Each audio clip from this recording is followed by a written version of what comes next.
করি, কারণ প্রত্যেকটা মানুষ আমরা যে নিয়তে বসেছি সবার আমলনামায় কিন্তু বৃষ্টির মতো রহমত আল্লাহ তাআলা নাজিল করতেছে।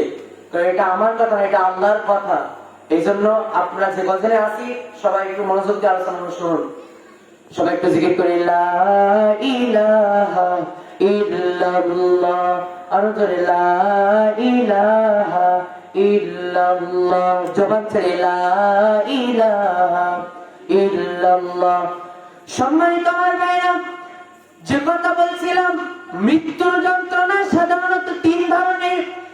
এক নম্বর হলো যারা বেনামাজি, অন্যায় করে, পাপাচার করে, পাপ করে, তাদের মৃত্যুর যন্ত্রণা এক ধরনের। আর যারা নেককার, তাদের মৃত্যুর যন্ত্রণা এক ধরনের।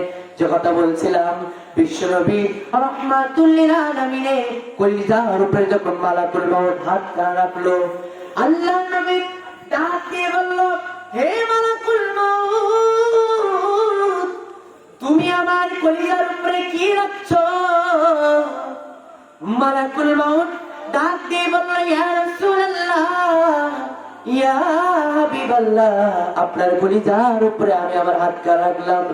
বিশ্বনবী বলল, হে মালাকুল মউত, না না, আমার বিশ্বাস হয় না, কারণ তুমি আমার কলিজার উপরে যেই হাত রাখছো, আমি নবী মনে করলাম উহুদ পাহাড় তুমি আমার কলিজার উপরে রাখছো। এই যদি হয় নবীজির কষ্ট, কারণ মালাকুল মউত সর্বপ্রথমে বলছিল, হে আল্লাহর রাসূল, পৃথিবীতে যত পয়গম্বর, যত নবী, যত রাসূল, যত ওলি আল্লাহ, আমি যত লোকদের জাহান কবজ করেছি, তাদের চাইতে আজকে আপনার জাহান কবজ আমি একটু সহজভাবে করবো। সহজভাবে জাহান কবজ করতে চাই। নবীজি বলতেছে যে আমার বুকের উপরে আমি মনে করলাম তুমি উহুদ পাহাড় রাখলে। সময় তোমার ভাইরা, তাহলে আমাদের অবস্থা কি হবে নবীজি যদি এত কষ্ট হয়? সম্মানিত আমার ভাইরা, বিশ্বনবী যে আমার ডাক দিয়ে বলল, হে মালাকুল মউত, তুমি আমার কলিজার উপরে হাত রাখছো, আমি মনে করলাম উহুদ পাহাড় সমান তুমি আমার উপরে রাখছো। মালাকুল মউত, আমার আমি নবী যদি আমার হয় এত কষ্ট, তাহলে আমার গুনাহগার উম্মতদের কত কষ্ট হবে। সেই জন্য বলছি, বাংলাদেশে প্রান্ত হতে সালাম জানাই, হে রাসূল, হে রাসূল। সবাই আমার সঙ্গে একটু বলেন, বাংলাদেশে প্রান্ত হতে সালাম জানাই, হে রাসূল, হে রাসূল। তোমার কথা মুগ্ধ মোরা, তোমার কথা মুগ্ধ মোরা, সারা বিশ্ব কুল। বাংলাদেশে প্রান্ত হতে, হে রাসূল, তুমি তো নবী শুয়ে আছো মদিনায়, তোমার জন্য কাঁদি আমরা বসে বসে বাংলা। তুমি তো নবী শুয়ে আছো ওই সোনার মদিনায়, তোমার জন্য কাঁদি আমরা সুদূরে বাংলায়। মরণের কালে দেখা দিও, মরণের কালে দেখা দিও আমাদের কুল।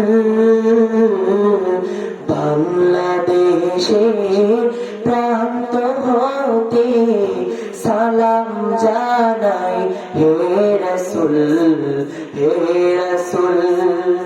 বাংলাদেশে প্রান্ত হতে সালাম জানাই, হে রাসূল।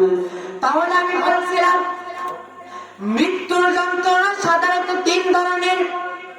নেককার ব্যক্তিদের মৃত্যুর যন্ত্রণা এক ধরনের। এবার আমরা আসুন, শহীদ যারা হয় আমরা একটু লক্ষ্য করি।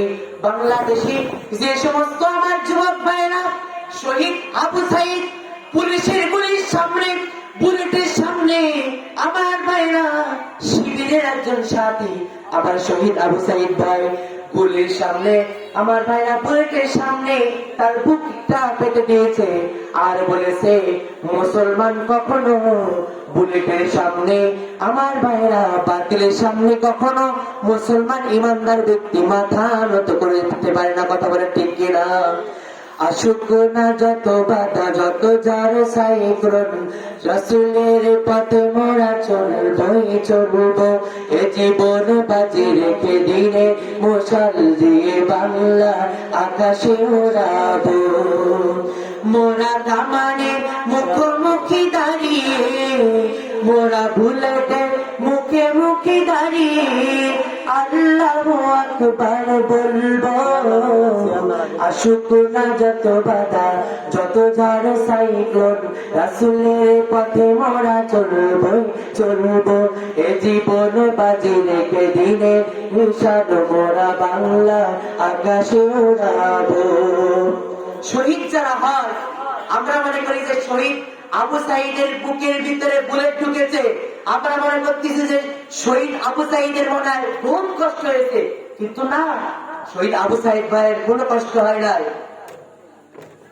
আমরা যে মুগ্ধ, যিনি বলেছিল পানি লাগবে পানি, আহা, সেই করুণ কথাগুলো আজকে আমাদের দেয়ালে লেখা আছে, আমাদের কলিজার ভিতরে লেখা আছে। মুগ্ধ বলছিল পানি লাগবে পানি। আমার ভাইরা সোনার টুকরা আমার যুবক ভাইদেরকে তারা অন্যায় ভাবে তারা মৃত্যু দণ্ড দিয়েছে, তারা কোথায়? তাদের আজকে বাংলা জমিনে ঠাঁই নাই। কারণ আল্লাহ তারা বলছে যারা জালিম হয়, যারা জুলুম করে, তাদের বাংলাদেশে কেন সারা পৃথিবী কোনো যায় তাদের ঠাঁই হয় না। সময় তো আমি বলছিলাম মৃত্যুর যন্ত্রণা সাধারণত তিন ধরনের, 3 নম্বর বলে আমি শেষ করে দেব। 3 নম্বরে যারা শহীদ হয়ে যায়। সম্মানিত আমার ভাইরা, বিশ্বনবী সাল্লাল্লাহু আলাইহি সাল্লাম বলেছে ছোট বাচ্চা যখন আমার ভাইরা খোদার যন্ত্রণায় কাঁদে, ওই বাচ্চাকে যখন তার মা কান্নারত অবস্থায় তাকে নিয়ে যখন তার মা দুধ দেয়, দেখবেন দুধ খেতে খেতে আস্তে আস্তে ঘুমিয়ে যায়। শহীদ যারা হয় আমরা মনে করি শহীদ আবু সাইদের বুকে বুলেট ঢুকছে, তার মনে হয় কষ্ট হয়েছে, কিন্তু না, রাসূল আমার বলেছে যারা শহীদ হয় তাদের হাতে একটা হাতের ভিতরে যদি চিমটা কাটা হয়, অর্থাৎ পিঁপড়া যদি কামড়ায় যতটুকু না ব্যথা হয় তার চাইতে কম ব্যথা একজন শহীদ যারা হয় তাদেরকে হয়ে যায়। সময় তোমার ভাইরা, বাংলাদেশে অনেক মানুষ আছে যারা আজকে বাংলাদেশে যারা শহীদ হয়ে গেছে আমরা মনে করতেছি যে তারা মনে হয় মারা গিয়েছে, আসলে কিন্তু না। অনেক মানুষ আছে, কি দরকার ছিল যে বন্দুকের সামনে তার জীবন দেওয়া দরকার? অনেক ভাইরা আছে তারা বলতেছে কি দরকার ছিল, তারা তো আত্মহত্যা করেছে। আসলে আল্লাহর কোরআন সাক্ষী, যারা শহীদ হয়ে যায় তারা কখনো মরে না। আল্লাহ তাআলা বলছে ওয়ালা তাকুলু লিমান ইউকতালু ফি সাবিলিল্লাহি আমওয়াত বাল আহইয়াউ ওয়ালাকিন লা তাশউরুন।